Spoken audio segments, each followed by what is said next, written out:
एक समय की बात है। एक समृद्ध व्यापारी जिसका नाम विक्रम था, वह बहुत ही परेशान था।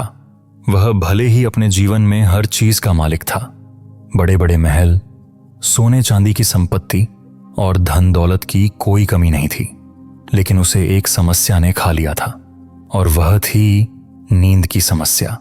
विक्रम रातों को सो नहीं पाता था। उसकी आंखों में हमेशा थकान, चिंता और बेचैनी छाई रहती थी। वह सोते सोते कई बार उठकर चौंक जाता था और उसे फिर से चैन की नींद नहीं आती थी। एक दिन विक्रम ने सुना कि पास के गांव में एक महान संत गौतम बुद्ध रहते हैं। उनका नाम पूरे राज्य में प्रसिद्ध था। लोग कहते थे कि बुद्ध का ध्यान और जीवन की सरलता ऐसी है कि वे हर समस्या का हल बता सकते हैं। विक्रम ने सोचा, अगर कोई इस समस्या का हल दे सकता है तो वह केवल बुद्ध ही हो सकते हैं। विक्रम ने अपने सभी कार्य छोड़कर बुद्ध से मिलने का निश्चय किया। विक्रम ने अपने महल से यात्रा शुरू की और लंबी राहें पार करता हुआ बुद्ध के आश्रम तक पहुंचा। वह थका हारा था, लेकिन उसके दिल में एक आशा थी कि आज उसकी नींद की समस्या का हल मिल जाएगा। आश्रम में पहुंचने के बाद विक्रम ने बुद्ध के सामने झुककर प्रणाम किया और कहा, गुरुजी, मेरी रातें शांति से भरी नहीं होती। मेरी नींद में गहरी बेचैनी है। कृपया मुझे रास्ता दिखाइए। बुद्ध मुस्कुराए और बोले, विक्रम, तुम समृद्ध हो, लेकिन तुम्हारे मन में अशांति है। मन की स्थिरता से नींद को प्राप्त किया जा सकता है। जब तक मन में अनियंत्रित विचार और तनाव रहते हैं, तब तक तुम्हारी नींद सही नहीं हो सकती। बुद्ध ने विक्रम से कहा, नींद एक प्राकृतिक प्रक्रिया है, लेकिन यह उस समय ही संभव है जब तुम अपने शरीर और मन को शांत कर सको। जब मन स्थिर होता है, तभी गहरी नींद आती है। अपनी दिनचर्या को सही बनाओ और अपने मन को शांति की दिशा में लगाओ। बुद्ध ने विक्रम को कई ध्यान विधियों के बारे में बताया। ध्यान से मन शांत होता है और योग से शरीर में स्फूर्ति आती है। जब तुम दोनों को सही तरीके से अपनाओगे तो नींद का अनुभव बिल्कुल अलग होगा। विक्रम ने बुद्ध की बातों को ध्यान से सुना और समझा कि जीवन में तनाव और चिंता ही उसकी नींद की समस्या का कारण है। वह दिन प्रतिदिन ध्यान करने की कोशिश करने लगा, अपने शरीर को आराम देने के लिए योग करने लगा और रात को सोने से पहले हल्की फुल्की शांति की गतिविधियां करने लगा। कुछ दिन बाद विक्रम ने महसूस किया कि उसकी नींद में बदलाव आ रहा था। पहले जो हर रात की अनिद्रा थी, अब वह धीरे धीरे हल्की होने लगी थी।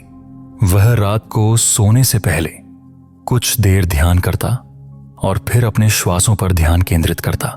विक्रम ने देखा कि जब उसने सोने से पहले शांत वातावरण और सकारात्मक विचारों को अपनाया तो उसकी नींद में गहरी शांति आने लगी थी।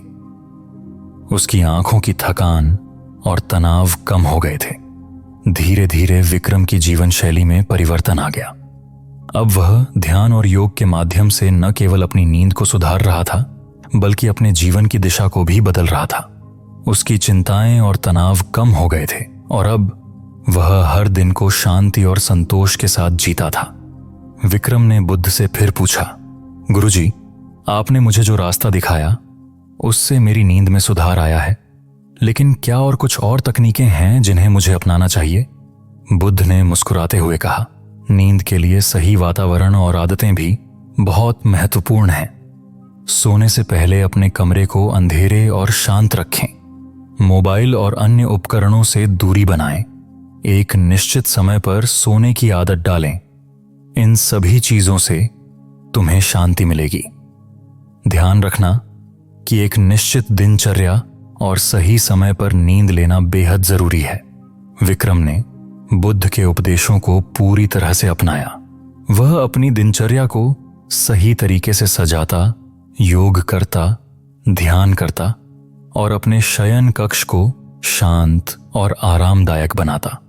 कुछ ही समय में विक्रम को महसूस हुआ कि उसकी नींद अब गहरी हो गई है और उसकी मानसिक स्थिति भी बेहतर हो गई है। 1 महीने के बाद विक्रम ने बुद्ध से मिलने आकर कहा, गुरुजी, आपकी शिक्षाओं ने मेरी नींद और जीवन दोनों को बदल दिया है। अब मैं जानता हूं कि नींद केवल शरीर का विश्राम नहीं है, बल्कि यह मन की शांति और मानसिक संतुलन से जुड़ी हुई है। आपके द्वारा बताए गए रास्ते पर चलकर मैं न केवल नींद में सुधार कर सका, बल्कि मैंने जीवन में शांति और संतुलन भी पाया है। बुद्ध ने संतुष्ट होकर कहा, विक्रम, तुम्हारी मेहनत और समर्पण ने तुम्हें सफलता दिलाई है। यही सच्चा ज्ञान है। जब मन शांत और व्यवस्थित होता है तो जीवन का हर पहलू बेहतर हो जाता है। हमारी इस वीडियो का सफर यहीं खत्म होता है। आशा करते हैं आपने इस कहानी से जरूर कुछ सीखा होगा, लेकिन जाने से पहले हमारा आपसे एक सवाल है। इस कहानी में किस चीज ने आपको सबसे अधिक प्रभावित किया है? कमेंट में लिखकर अवश्य बताएं ताकि हम सब एक दूसरे के विचारों को जान सकें। और हमारे YouTube चैनल इनर साइलेंस को लाइक और सब्सक्राइब करें और साथ ही Facebook पर फॉलो जरूर करें, क्योंकि हम इसी तरह की वीडियोस आपके लिए रेगुलर लाते रहेंगे। अगली वीडियो में फिर मिलेंगे, तब तक के लिए यूं ही खुश और मुस्कुराते रहिए।